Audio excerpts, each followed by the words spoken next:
వాళ్ళు పెద్దగా అరిశారు, కేకలు వేశారు, ఏం ప్రయోజనం లేకుండా పోయింది. అంతలోకి నీళ్ళు ఎక్కువైపోయినాయి. ఆ నీళ్ళలో ఏమైపోయారు? అందరూ మునిగిపోయారు, కొట్టుకొని పోయారు.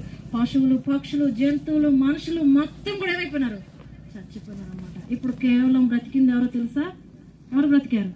ఆ ఓడలో ఉన్న నోవాహు కుటుంబం మాత్రమే బ్రతికారు. నోవాహుకి 3 కుమారులు ఉన్నారు. వాళ్ళ 3కి పెళ్ళిళ్ళు అయిపోయినాయి కనుక 3 కోడళ్ళు ఉన్నారు. వాళ్ళు ఎంతమంది? 3 6 కదా, 6. నోవాహు భార్య. ఇప్పుడు 8 మంది. ఈ 8 మంది ఎక్కడున్నారు? ఓడలో ఉన్నారు కదా. ఆ ఓడలో ఉండి వాళ్ళు కాపాడబడ్డారు. ఓడకు వెలుపడినటువంటి ప్రతి ఒక్కరు కూడా ఏమైనారు? చనిపోయినారు. అయితే ఈ విషయం ఏం జ్ఞాపకం చేస్తుందంటే, అవును, దేవుని మాటలు విని దేవుని యొద్దకు వచ్చి రక్షణ పొందితే, వారి పాపాలు క్షమించబడితే అందరికీ పరలోక రాజ్యం ఉంది. ఒకవేళ రక్షణ పొందకుండా బయట ఉన్నామా, రక్షణ లేకుండా వెలుపుటున్నామా, ఓడకి వెలుపుటున్నటువంటి వాళ్ళందరూ ఏమైపోయారు? కొట్టుకొని పోయారు. అయితే అలాగ కొట్టుకొని పోకుండా, మనము నశించిపోకుండా మనం కూడా కాపాడబడాలంటే యేసయ్య యొక్క రక్షణ అనే ఓడలోకి మనం వస్తే మనం కాపాడబడతాము. వాళ్ళకైతే జలప్రళయం చేత నశింపజేశాడు, కానీ మనకైతే దేవుని ఎరగకుండా ఇంకా దేవుని యొక్క విషయాలను తెలుసుకోకుండా ఉన్నామా, అయితే నిత్య నరకం తప్పదని దేవుని యొక్క వాక్యం తెలియజేస్తూ ఉంది. అయితే ఈ విషయాన్ని గమనించుకున్న ప్రతి ఒక్కరు కూడా, మీరందరూ కూడా దేవుని తెలుసుకొని యేసయ్య ఇచ్చే గొప్ప రక్షణ పొంది ఆ పరలోక రాజ్యానికి మనం అందరం సిద్ధపడాలని దేవుడు తెలియజేస్తా ఉంటున్నారు. ప్రార్థన మోకరించు. గ్రేస్ సహోదరు గ్రేస్ ప్రార్థన చేస్తాం.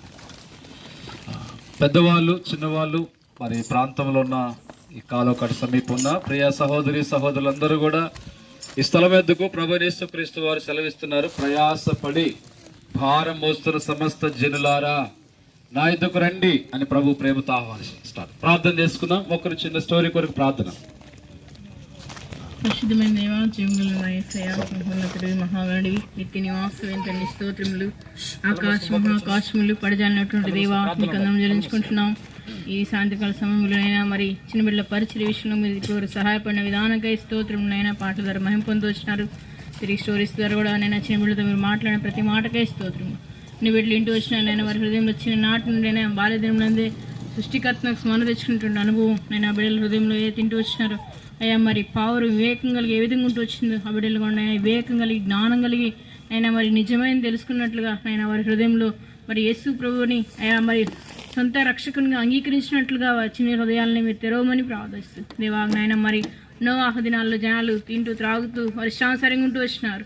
దేవానైనా మరి నీ మాటను త్రోసివేసిన దాన్ని బట్టి నైనా వారు నష్టపోతూ మరణాన్ని అయినా వారు రుచి చూసిన వారు ఉంటున్నారు. దేవానైనా ఈ దినాల్లో కూడా నైనా అనేక ప్రజలనైనా మరి నిజమైన దేవుని సృష్టికర్తను తెలుసుకునగానైనా వారి ఇష్టానుసారంగా జీవిస్తున్న బిడ్డలతో మరి ఈ శబ్దయంత్రం ద్వారా విన్నటువంటి ఈ స్టోరీ ఎవరైతే ఉంటున్నారో నైనా ఆ బిడ్డల హృదయాల్లో కూడా కార్యం జరిగించమని, ఇక్కడ వచ్చిన బిడ్డలను కూడా జ్ఞాపకం చేసుకోమని వారి హృదయాల్లో కార్యం జరిగించి నైనా నోవాహు దేవుని మాట వింటూ వచ్చినాడు. నిజంగా ఈ బిడ్డలో మేము అందరం కూడా నైనా నీ మాట విని నీ మాటకు లోబడినట్లుగా సహాయం తెచ్చి ఈ వాక్యాన్ని మరి పరిచయాన్ని మీరు ముద్రించి నీరు కట్టి ఫలించవలసిందిగా వేడుకుంటూ రానున్న దినాల్లో ఇంకా ఫలభరితంగా మీరు సహాయం తెచ్చామని అనేక ఆత్మ మీరు రక్షిస్తువలసిందిగా ప్రార్థిస్తూ ఈ యొక్క స్వాత్మ ప్రతి ఒక్కరు కూడా హృదయంలో అంగీకరించినట్లుగా సహాయం తెచ్చామని చేసిన మేలు ఉపకారాలకై స్తుతిస్తూ గణపరుస్తూ పరిచయాన్ని ముద్రించమని యేసుక్రీస్తు వారి నామంలో స్తుతించి ప్రార్థించి అడిగి వేడుకుంటున్నాం తండ్రి.